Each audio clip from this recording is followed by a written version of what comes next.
Women Talk Radio with Sandra Beck and Linda Crater celebrate the thoughts and opinions of magnetic, spirited, and influential women. Each week, bold, brilliant women spark vigorous conversations on the complexities of life, love, and happiness.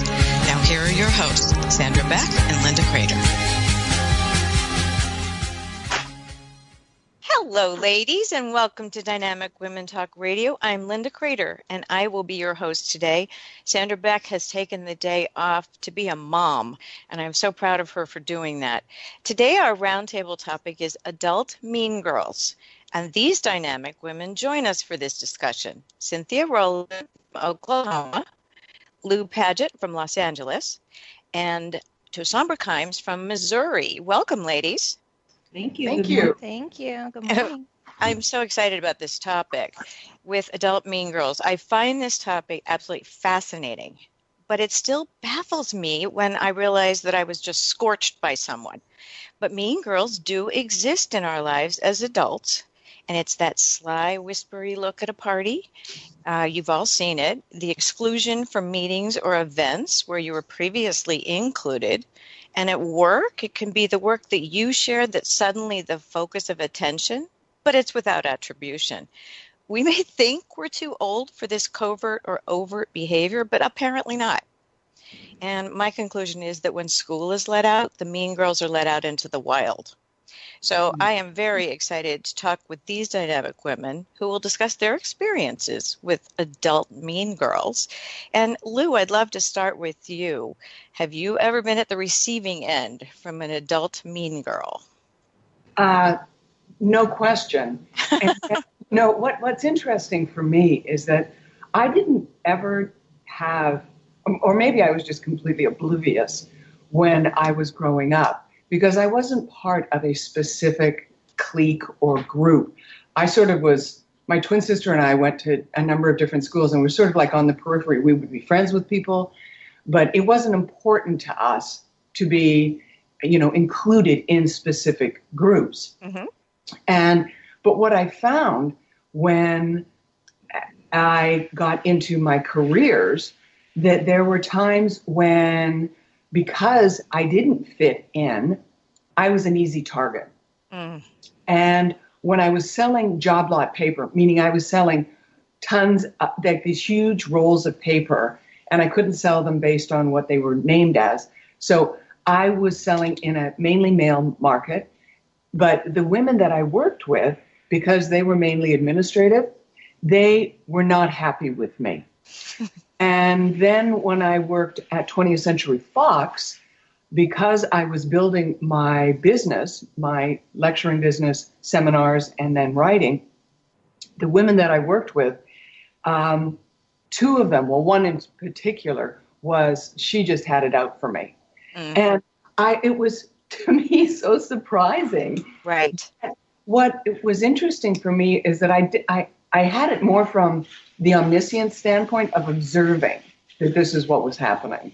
Mm-hmm. And the important thing for, I think, anyone to know about this is like playing a tennis game, and you don't have to be on the court. They can play with a ball machine. Okay. And that's how I look at it, is that this is coming from them, and you don't have to react to it. You can be, as I say, more the observer. Now, when I got into the area of sexuality and I was writing my books, which I have 5 books and blah, blah, blah. And they're awesome. Thank you. You're welcome. There were a number of women in the field I'm in who were not happy to see me coming at all. And I was, again, there's a part of me that I think I have a protective layer called I'm oblivious. It's a good safety coping mechanism. Well, it's just kind of like, it didn't matter to me, but it really mattered to them. Mm-hmm. And I think that's something that when we look at this, we have to realize it's happening on their side of the court. They can play with the ball machine. You don't have to play with them. You're so right about that. Exactly. Go ahead, Ty. Of course, my name is Tassamber, but I do go by Ty, so it's perfectly fine to call me that, ladies. It's a lot easier to pronounce anyhow.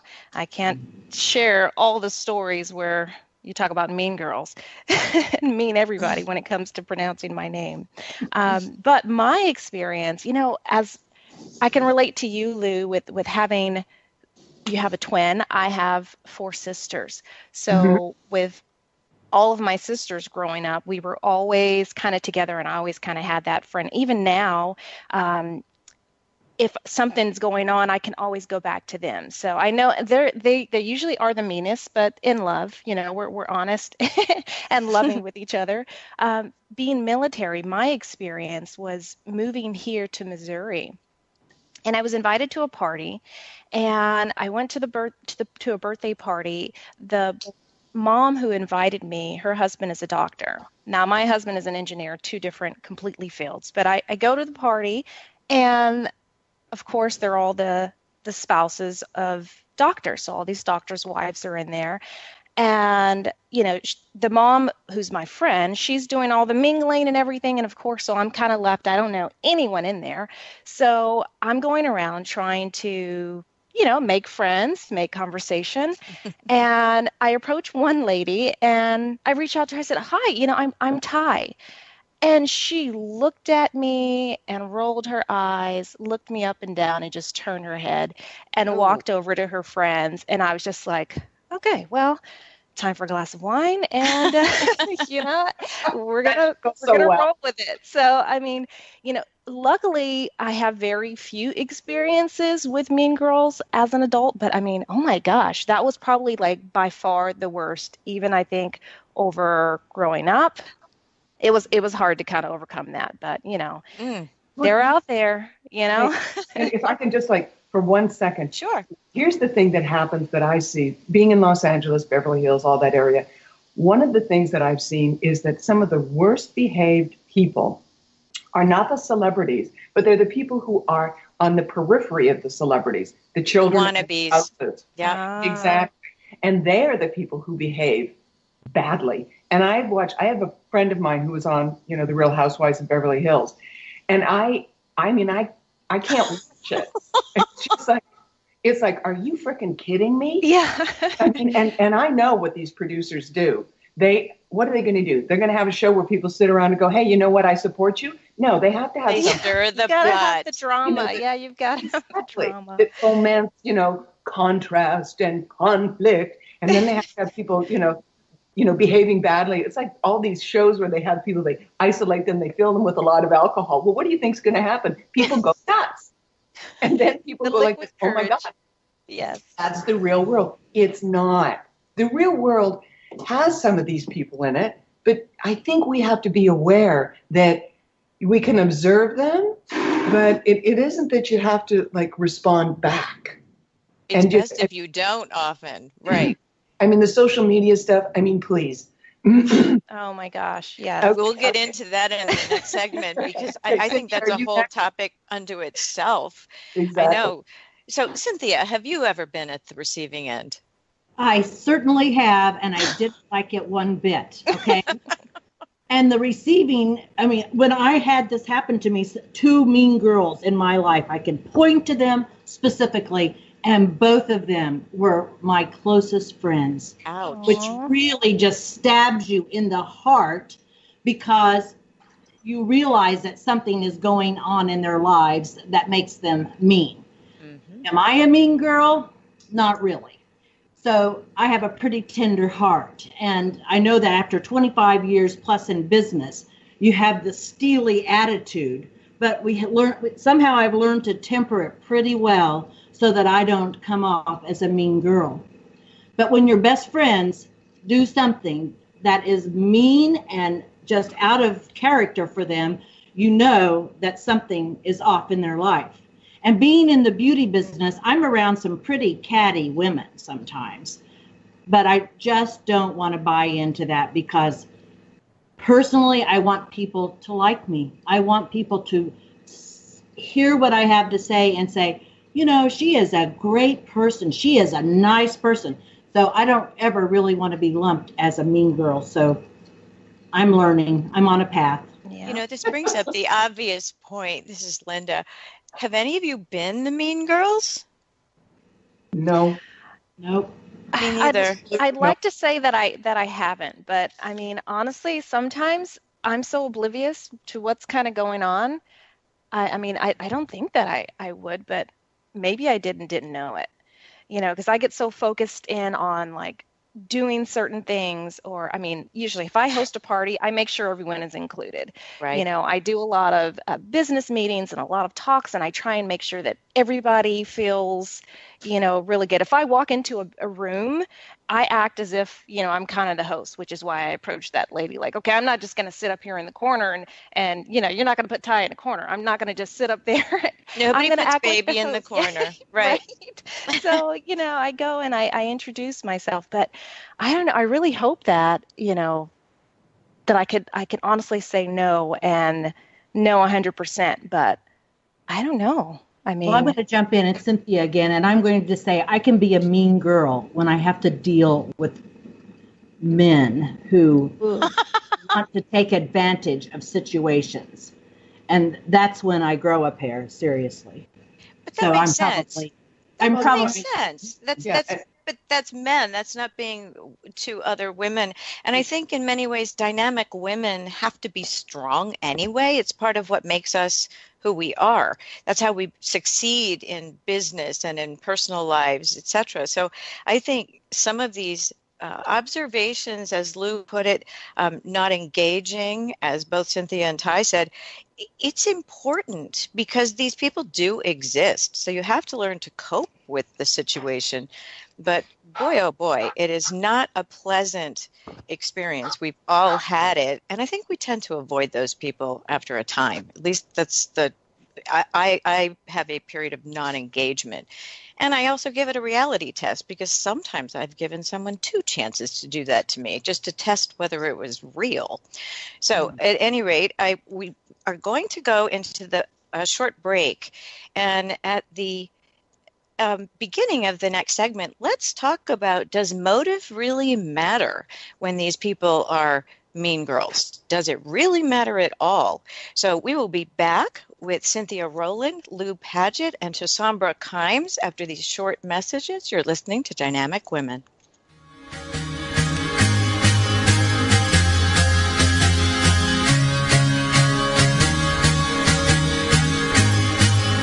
We're Dynamic Women Talk Radio, and we'll return after these short messages.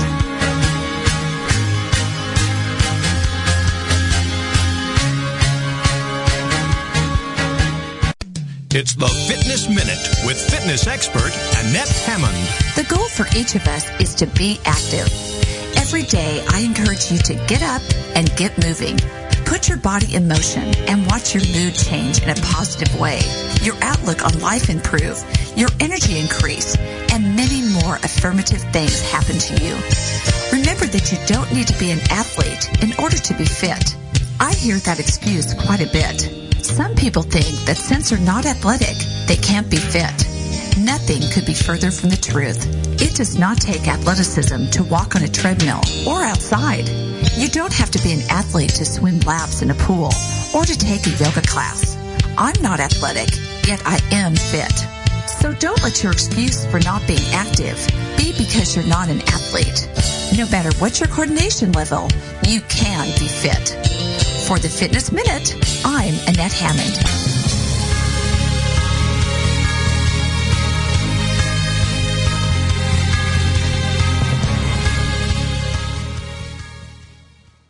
Welcome back to Dynamic Women Talk Radio. Before the break, we mentioned we're going to be talking about, does motive matter? And in my opinion, motive, if someone is going to be an adult mean girl, doesn't really matter. I may have given them 1 or 2 chances to try and rectify. Maybe it was just a bad day and I misinterpreted. But when there are hurt feelings, angry emails, stony faces, those wonderful mwah air kisses with someone that just you want to repel from, no, to me, motive does not matter at all. But I'm interested in what you think. Cynthia, why don't you go first this time? Okay, well, motive matters to me, okay, because with my experience that I had recently with one of my friends who accused me of stealing a pair of her shoes. I wear a size 8. She wears a size 6. We just happened to buy identical shoes. And the motive behind that, I think, was total jealousy. And just maybe she was just out of her element. She didn't feel comfortable. She was having a bad day. Maybe she had a fight with her boyfriend. I don't know. But motive, you have to kind of look behind all of that. But here's the deal. Bottom line, I have a forgiving heart. And so I try to believe that if something was said out of total context of this person's normal behavior, that I need to just step up to the plate and be very forgiving. You don't have to like it. You don't have to talk to them again, but you have to be forgiving. So motive does matter to me. Okay. Okay. If I may jump in, this is Lou. Please do. The motive is on their part. And if one does it from the observer standpoint, many times it's because they want to keep you at a certain level. They don't want you to be outside of who they are or where they are. And that's when you will see when someone has a terrific job opportunity or something else, and what do they call it? Schadenfreude, where you're happy when someone, fails. But if you look at research that's been done from an anthropological standpoint, I mean, Luann Brizendine looks at what happens with girls who they always want to be like together in a group, and they will do whatever they can do to remain in a group while in adolescence. Well, for some women, they never grow out of that. Those are the same women who hang out with their friends from high school, do the same thing with their sorority sisters.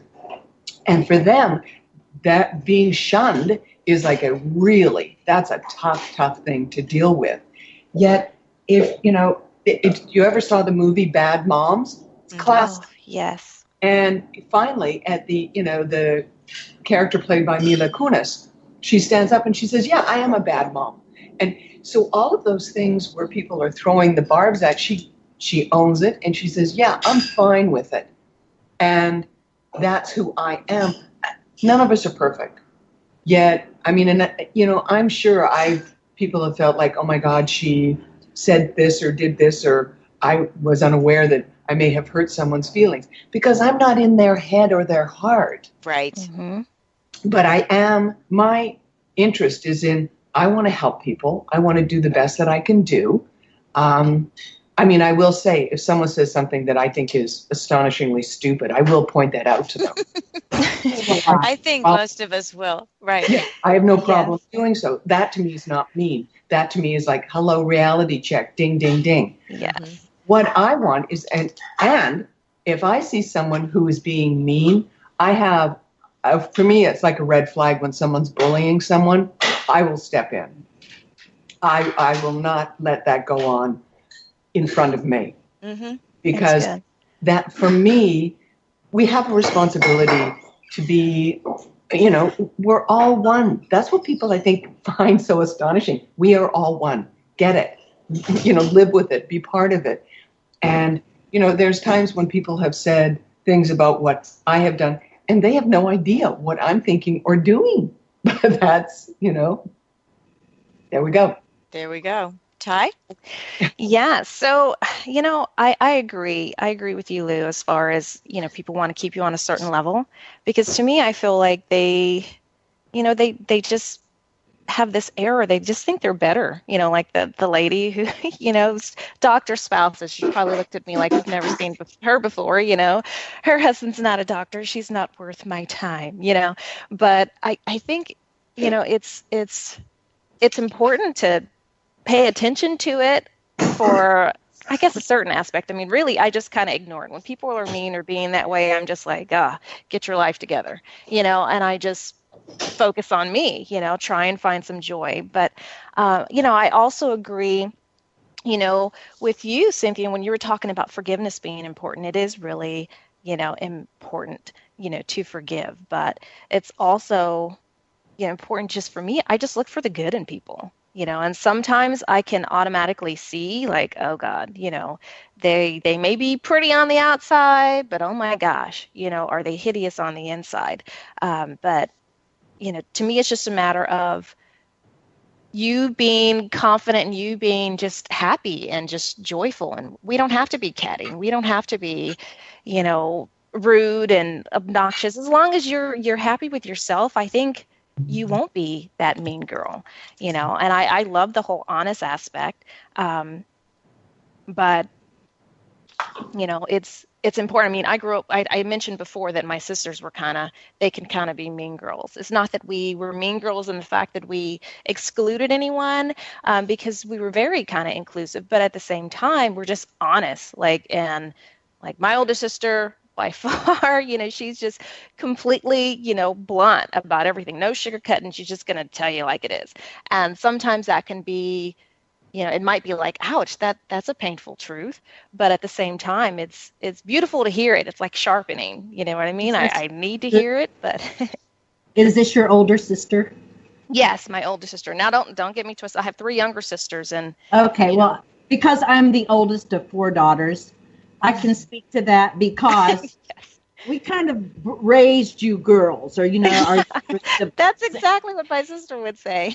Yes. And the other day, my sister said, I said, it's time for dinner. She goes, why do we always have to do what you want to do? And I went, I'm the oldest. So there. Yeah. So there you go. Exactly. I love it. I've got a comment about what Lou said about shunning, because I think that was one of the most I had in college. I was literally shunned for a period of time, and I thought it was so incredibly cruel.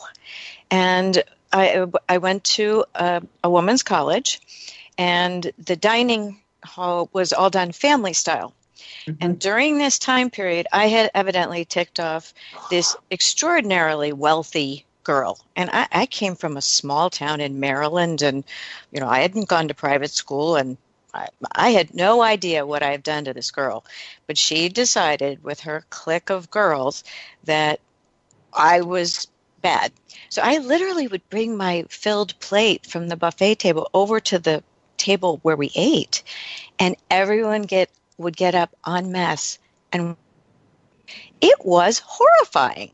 But thankfully, that has never happened in adult Mean Girls, and yet I can tell you, the Amish have something. If you really want to punish people, that shunning thing is very powerful. So I'm grateful that adult Mean Girls don't usually have the ability to shun you as a group like that situation was. But boy, oh boy, they can stab you in the back while they smile at you. And it doesn't take long before you can see them coming.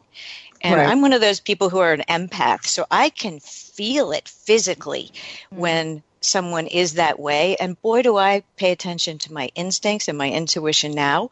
And that really helps. Do you find that you can see the mean girls coming these days and you're less likely to be attacked by them, Lou? Because I do so much stuff by myself, I'm a bit of a lone wolf. Mm-hmm.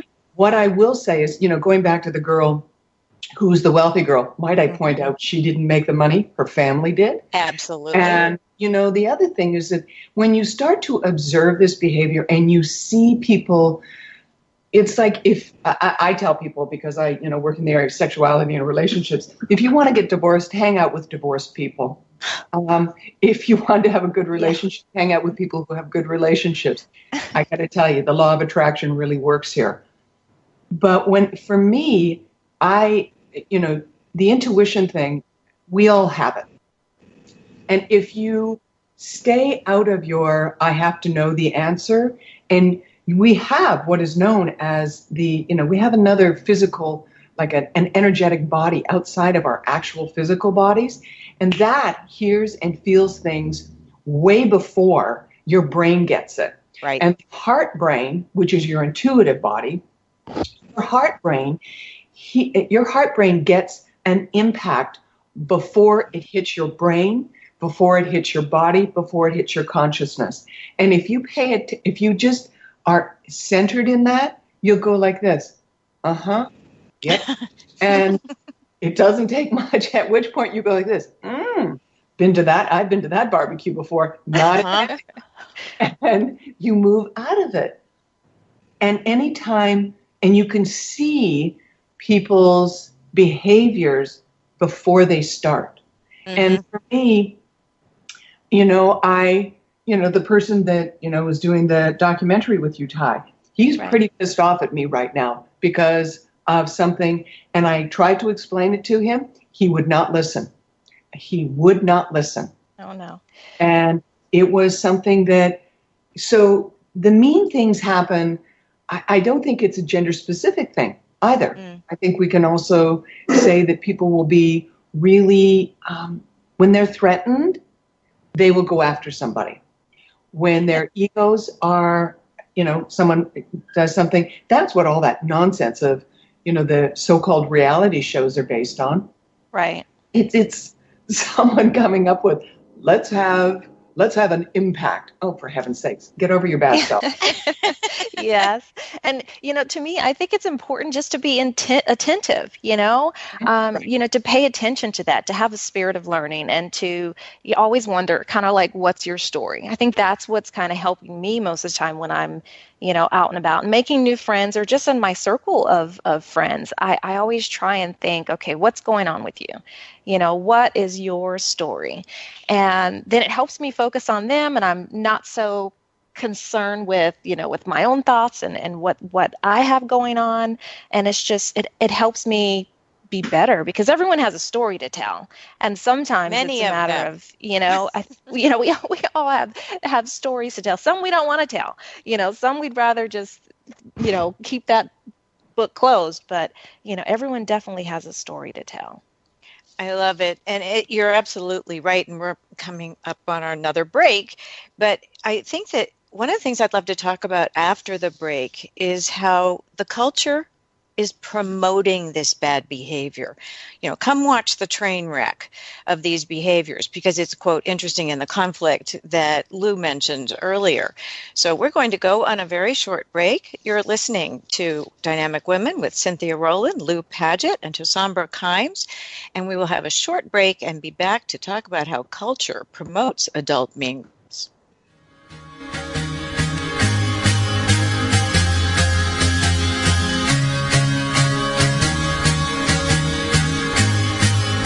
We're Dynamic Women Talk Radio, and we'll return after these short messages.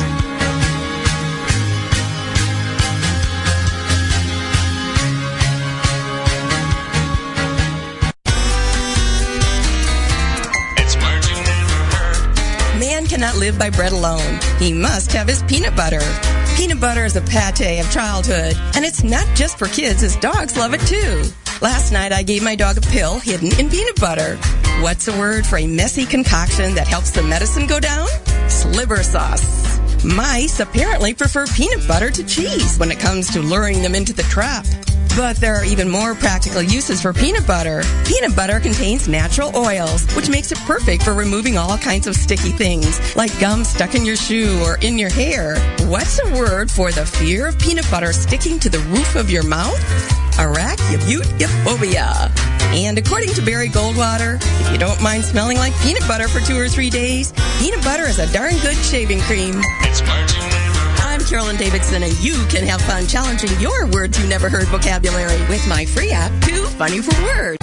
It's the Fitness Minute with fitness expert Annette Hammond. Did you know that the average teenager drinks twice as much soda as milk? Since 1983, sugar consumption in the U.S. is up 28%. Why is that? There are several reasons, but one of the most common is soft drinks. 20-ounce beverages have become the norm, and it's not surprising to find that 43% of our sugar comes from drinks. Sugar is blamed for poor nutritional diets. USDA data shows that people whose diets are high in added sugar eat less calcium, fiber, iron, protein, and many other important nutrients. Fat-free foods are also a culprit. Since sugar is fat-free, many people tend to think it's okay to eat as much as they want. Remember that just because a food is fat-free does not mean that it's calorie-free also. For the Fitness Minute, I'm Annette Hammond.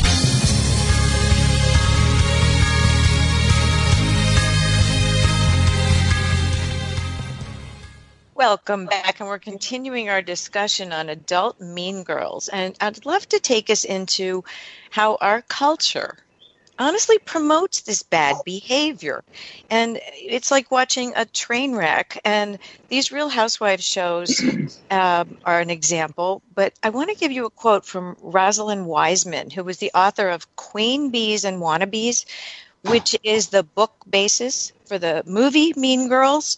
And she says, in our culture, we get rewarded for mean girl behavior. So we see adults behaving in ways that we typically assign to teens. Getting attention is the most important thing. Cynthia, what do you think about that? Well, I think that you're probably onto something, this woman is, because I've never watched a reality show like you described, the Housewives shows. I've never seen any of those. But what I feel that's happened is that we sometimes forget to be our best self. And when you hear about these reality shows, I've never seen one, like I said, but I just know that there has to be a lot of backbiting and infighting that we may not even be privy to on the air.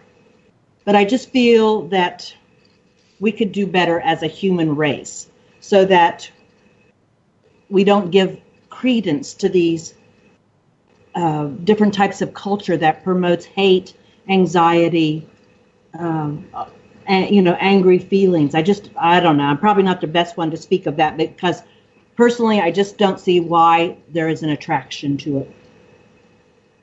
Okay. Yeah. Sorry. Just go ahead. Shall I jump in here? Yes, go ahead, Lou. Let's also look at something as human beings, we are more programmed to look for negative than for positive. Mm-hmm. Whether they talk about, the saber-toothed tiger. I mean, I don't know how many people, I've never met anyone who's been eaten by a saber-toothed tiger, but they always use that as the example. I never have either. Yeah. Truly. But here's the other thing. When we look at reality shows, what are reality shows truly about? They are about getting attention.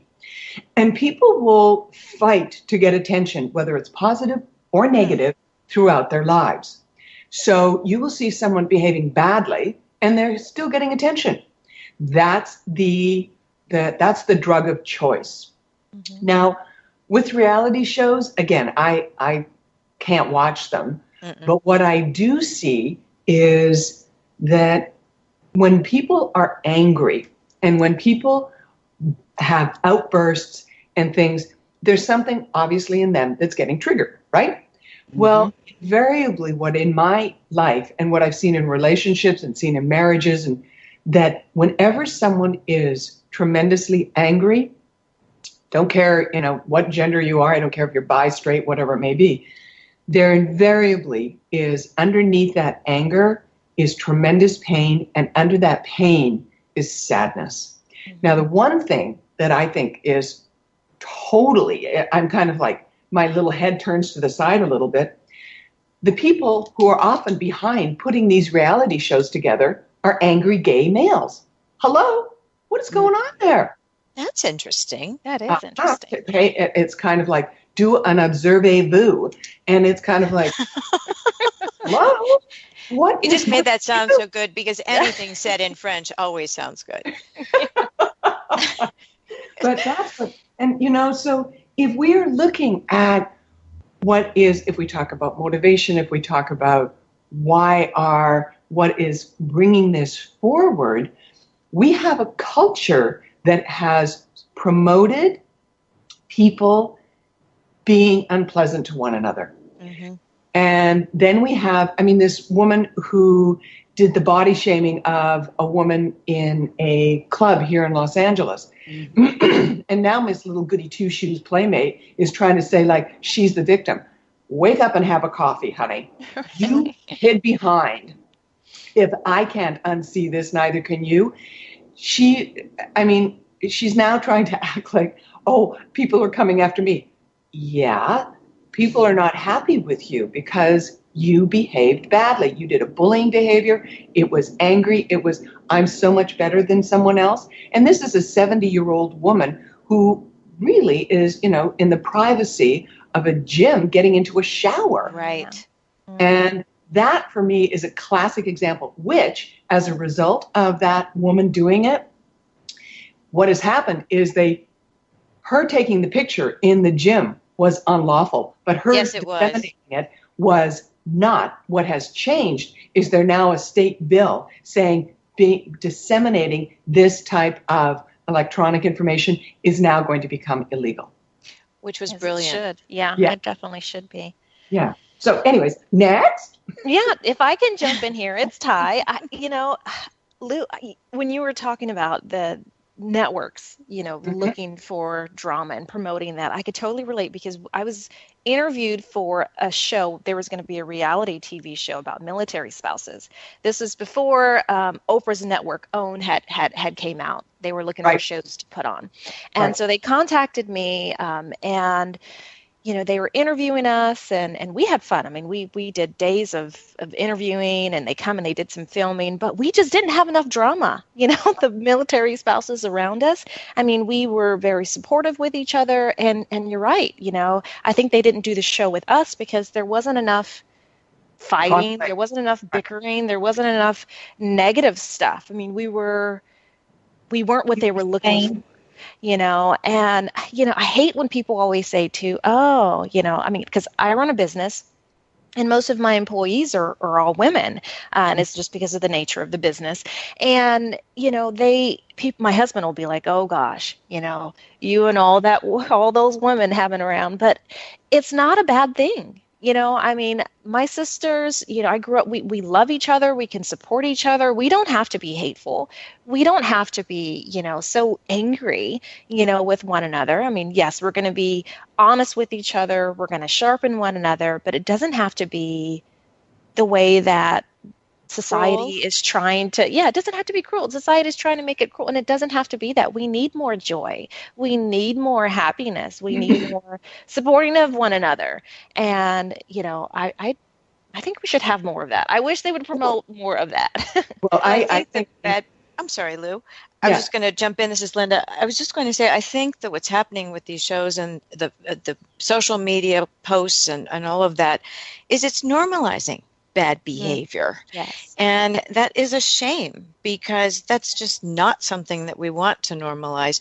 I do remember when The Simpsons came out and the cartoon figures were just not nice to each other. So this is long before the reality shows, and I would not let my children watch them because I said, you've got to be kidding. Why would I let you watch people behaving badly toward each other in a family situation? Mm-hmm. So we're now to a point far from there where things are at shock value, and it's really bad. So, Cynthia, I'd love your opinion on how we have become normalizing of this bad behavior. Well, my opinion is this. I think we've lost our moral compass. And we maybe have allowed these types of shows to infiltrate our love and kindness aspect, that soul portion that we so revere. And these people, I'm saying I've never watched one, so I don't know, but I just have a sense that they don't come from an Oklahoma family, so to speak, or a family. Okay. Western values, right. Yes, we have values and we stick to those values. And even when I was in Los Angeles for 25, 26 years, I felt like I was still the girl from Oklahoma who had the, good sense and nice manners and tried to be loving and kind and show that to the world. Mm-hmm. And I see that in many instances throughout our entire culture that we have lost that moral compass that keeps us in check so that we are true to our nature. And it really bothers me when I hear that, when I think about where do all these angry people come from and how do they all get together, et cetera. Mm-hmm. Where do they all come from? Exactly. Well, The majority of people did not grow up in a family that told them to behave badly. Majority of people did grow up with a moral compass. And what I find being, and it didn't matter, in New York, when I worked in advertising in New York, there were people who were really helpful. There were people who weren't. But people sort of like, they went past one another quickly. In Los Angeles, there is more of sort of like a subtext of behaving badly gets rewarded, as long as you have the connections and the ability to do something for people. What I know is that we will, what I can tell you, I do know that this world is changing for the better. We are moving to a point of taking care of people more, taking care of ourselves more, and taking care of this world. And for me, that makes me feel very, very thankful. And I'm grateful that that's happening. Me too. Mm-hmm. Me too. Ty? Yes, definitely. I love teaching preschool kids. And at that age, kids are they want to do everything right. They're just soaking up like everything. And you're right. Parents are teaching them, be kind to your friends, share, they're teaching all of these wonderful, good things that should be implemented. But then when you get to the older grades, kids, they start losing that and parents start modeling something different to them. And I don't know what it is or why that has to happen. Not all parents, but I wish that, that in middle school or even like fifth grade, that's when I really start noticing it, fourth grade, fifth grade, where the kids you start seeing the little groups and the mean girls and things of that nature. But I really think that we should have more of the civility and more of the reverence towards one another. We need more of that. And less mean girls and less promoting like that. And you're right. Growing up, I remember, my older brother and my older sister, they used to kind of get fights all the time. And so my parents were constantly giving them attention, not because they were bad, but at the same time, I wanted to get into a fight too, just so I can have that attention. But, because I wanted that attention, but I didn't, it wasn't the right kind of attention. And I think it's important to get the right kind. We should promote that. There we go. We have another short break, and we'll be right back after these very short messages, listening to Dynamic Women Talk Radio.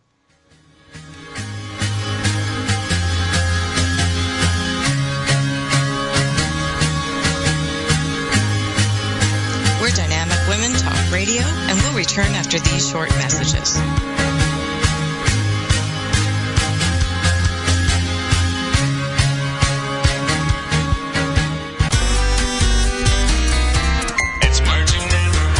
Valentine's Day has been celebrated in different ways around the world.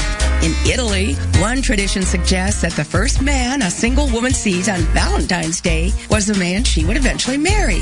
What's a word for the first person you see after you leave the house in the morning? A qualtag.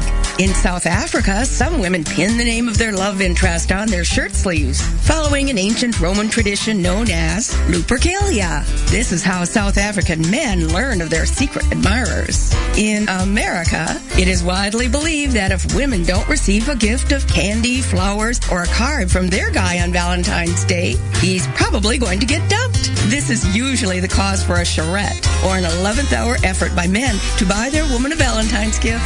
It's Marching I'm Carolyn Davidson, and you can have fun challenging your words you never heard vocabulary with my free app, Too Funny for Words. It's the Fitness Minute with fitness expert Annette Hammond. Just as you need to give your car gasoline or diesel to fuel it, you need to give your body the right kind of fuel also.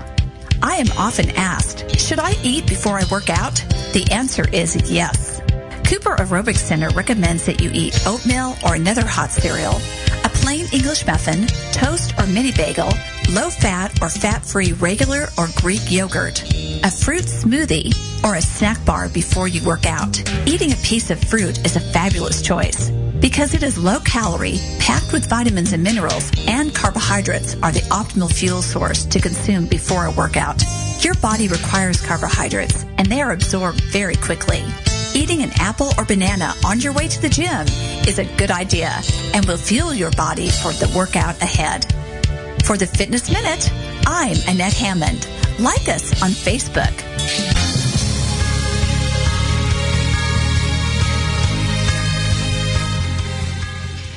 Well, back, and we were talking on the break, and sometimes I wish you could all hear the breaks because they're just as meaty as our rest of our discussion, I think.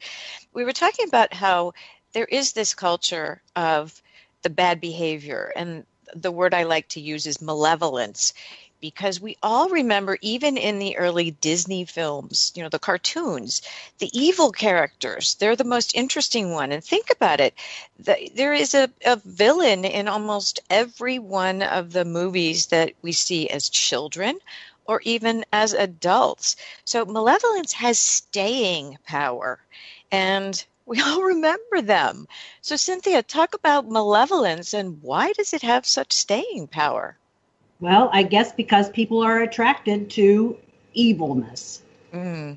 That could be one thing. Mm-hmm. And attraction comes, I think, because there could be a lack of joy in that person's life. Just if you're going to be evil, why? And so when I think about someone who is a mean girl and how can we help them? How can we bring them into another dimension? How do we get them to choose joy over not so joyful? And how do we get them over their disappointments that make them act the way? I'm just thinking of the two girls that I had interactions with. You have to love people through their problems. Mm-hmm. And I think that we need to maybe reset our internal listening and refocusing our listening on what they're saying and how we can help them. That's my thing. How do you manage them? How do you get them to come around to be a better person? Prayer. Wow, Cynthia, you are much kinder than I am. I remove myself from the situations where I know someone is cruel, and I hold them at arm's length carefully. Lou, what do you think? Okay, if I'm looking at malevolence, I think it is a synonym for it would be conflict. And when we look at people, putting together a storyline, I used to work at 20th Century Fox in the feature story department. So they look for something that will create, a plus and a minus. Now, even if you look at the most recent Beauty and the Beast, well, the most malevolent character in that is Gaston, who is just a raging asshole. And even the guy who plays him says he is the most ugly character in the entire movie because he has such ill intent. Right. Now, when we also, I think that if we go back 1 second and Cynthia, I agree, you can have a conversation with someone or you can send something to, have the intention of changing things. But sometimes I grew up in a household where there's 4 girls in my family as well. I have an older sister, younger sister, identical twin sister, so I have every variety of sister. And gay, straight, the whole thing. And one time, my younger sister was always very angry with me. And it wasn't until my older sister pointed something out to me, and I was shocked because I had no awareness. And I think this is something we have to really pay attention to. Sometimes we don't even have a clue why someone's angry. And what my older sister said to me is, do you realize what it's like to be a fat person waking up in a household with a skinny person? Oh. And I was like, what? And she said, you have no idea. She said, every morning she wakes up and what she sees is you thin and she's fat. And if she had sucker punched me, it couldn't have been more shocking to me. And it was, those times they show in a film where things go like this, and everything sorts itself out. All of a sudden, it was like that. All of the times when my younger sister had been so angry and horrible to me, And she got me in more trouble with my mother, lying, doing things. And I never knew why. All of a sudden, it made, she wouldn't even have me in her wedding party. And the reason she said, my twin sister was, but she said, I'm not having you in my wedding party because you always got all the attention. Aww. And I was like, wow.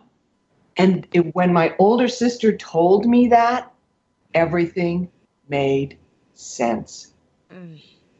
So I think when we look at people, again, I talked about anger, pain, and sadness. I think if you look there, when you look at what is underneath it, you'll see something that will bring a form of humanity.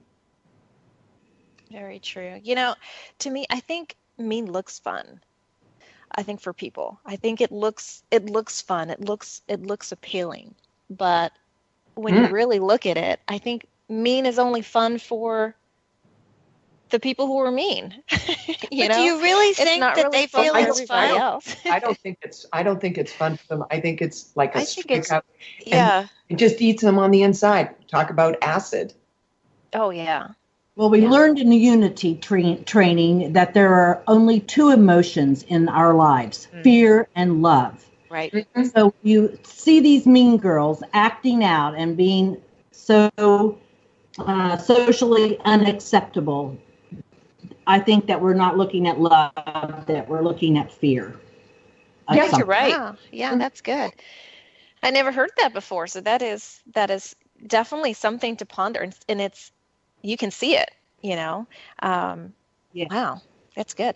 I was a Sunday school teacher for 15 years, and so I saw lots of kids grow up throughout that 15 years, and I learned a lot from them. And I think that's probably given me kind of an inside track on how people act and react to different situations. Well, isn't the one say, the book, I learned everything I needed to know in kindergarten.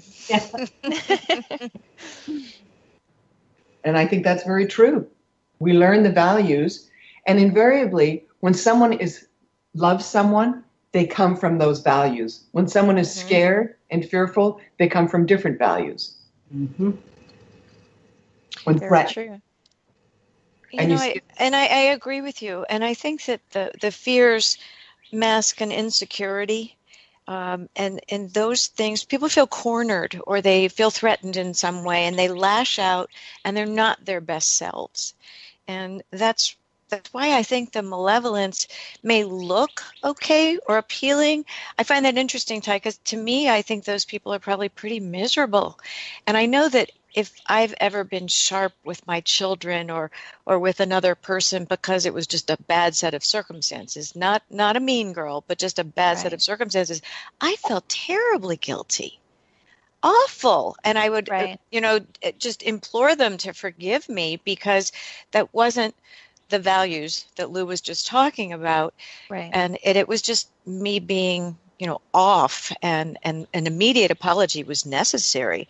So again, if you act true to your values, I think that you're in a good place. It's those who get caught in that fearful corner that make it difficult. So Cynthia, as you were working with those children, how did you set them up to be positive and work from love, not fear? Well, when you take the Unity training and you learn what the values of Unity are, it's all about love. Mm-hmm. So, and helping them discover their pathway to joy is one thing that I was able to, I think, instill in most of them. Because with little children, you don't want them to be damaged. And I mean, there's a lot of damage that goes on in inner city children, because I taught inner city little children, mostly girls who never knew their father and lived with their grandparents. Mm-hmm. Yeah. So they had a lot of misconception about love and life. But one thing we would do when they would act out sometimes, we would just stop and hold hands and say a prayer to get everybody centered again, so that they would move into joy, out of fear, and into love. Right. Well, one of the things that we're seeing now, rather than having kids be in detention or, some form of punishment. The thing that happens if there's, some acting out in a school, what they now have is after-school programs of meditation. Really? Yeah, Yes, I just saw that. completely transformed these schools to the point where, and these kids are, they go inside of themselves. They are told that they are powerful for themselves. They are told they have the ability to be in control. And many times we do not get those messages. And children are sponges. You watch them. Have you ever watched being interviewed? And you hear them, and it's almost like you can see the button being pushed and the parents going blah, blah, blah, blah, blah. And this kid is repeating what the parents just said, because it's nonsensical that a child would say these things. Right. But what if a child is told, you are special and you are important and you have the ability to have, the sovereign, nature of your body, of your mind, they download it. And that's what these meditation things do at, after school for these kids. It has changed the entire environment of these schools. I love that. I love the fact that they're implementing those things to help them focus on inward, beautification, if you will. I really quick, there's a story I want to share.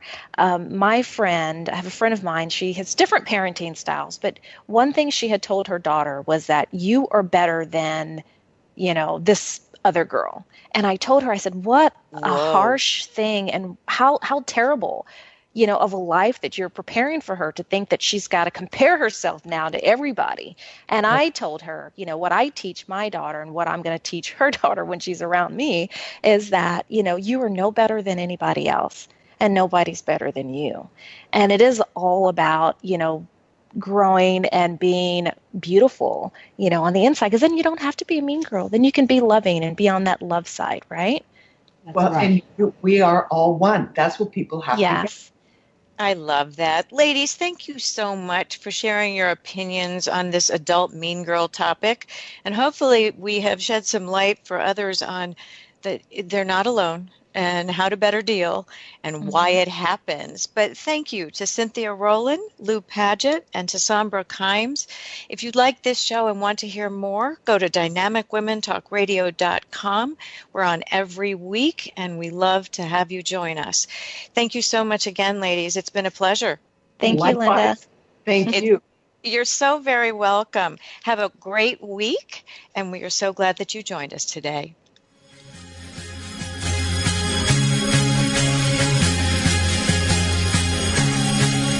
Thank you for tuning in today to Dynamic Women Talk Radio, and join us each week. You can find more shows on dynamicwomentalkradio.com.